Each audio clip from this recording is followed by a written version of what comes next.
This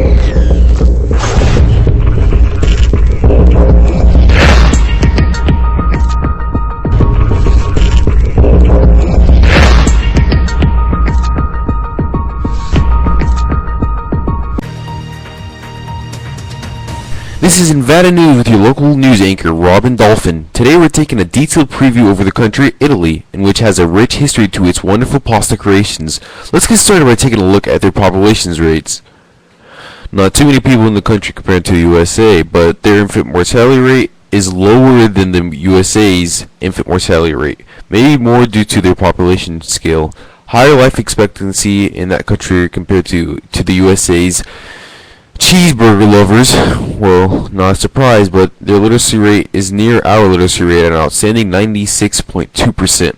Their AIDS/HIV rate is lower than the USA's by an outstanding 0.1%. Let's go on to the population graphs.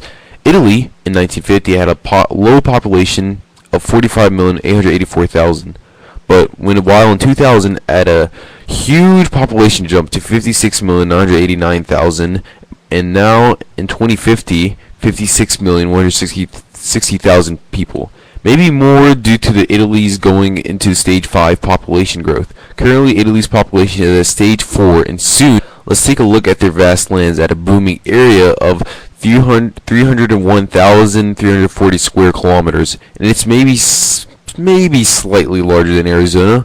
Its neighboring countries are Australia, France, Holy See, San Marino. The climate is predominantly Mediterranean, alpine and far north, hot, dry, and south, and the land's terrain is mostly rugged and mountainous, some plains, and lots of coastal lowlands. Now attending to Italy's rich and deep history.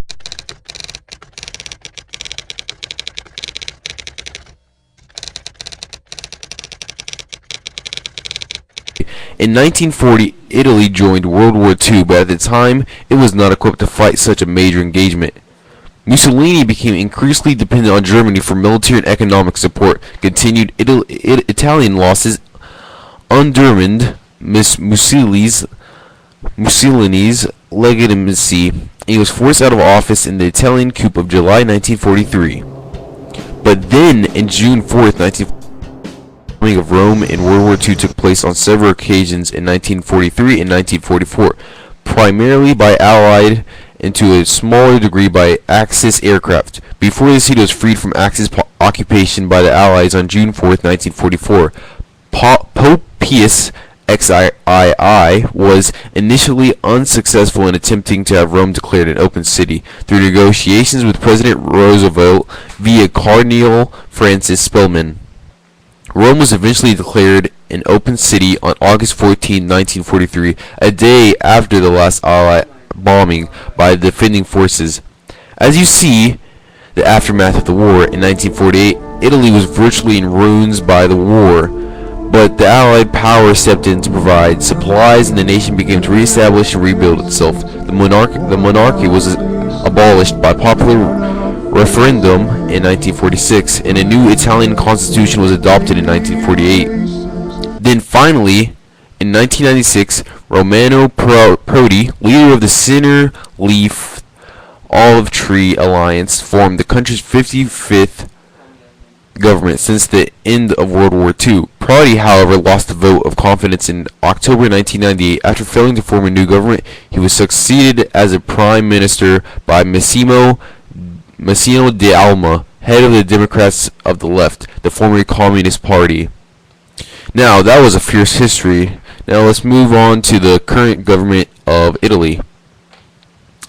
The head of state of Italy is President Gregorio Napolitano since May 15, 2006.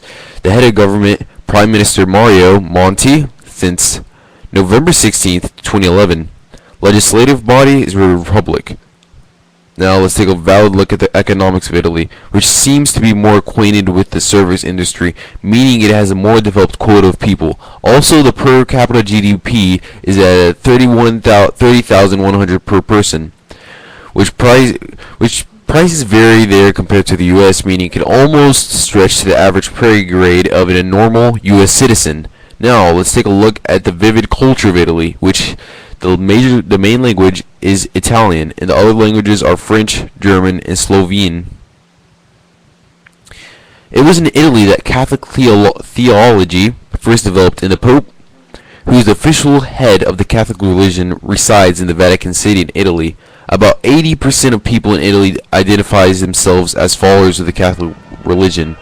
Let's take a look at Italy's major issues, which seems to be a big issue, that illegal immigration, harboring illicit drugs, all because of today's long coastlines and its developed economy, and the Italian mafias that exist in Italy today.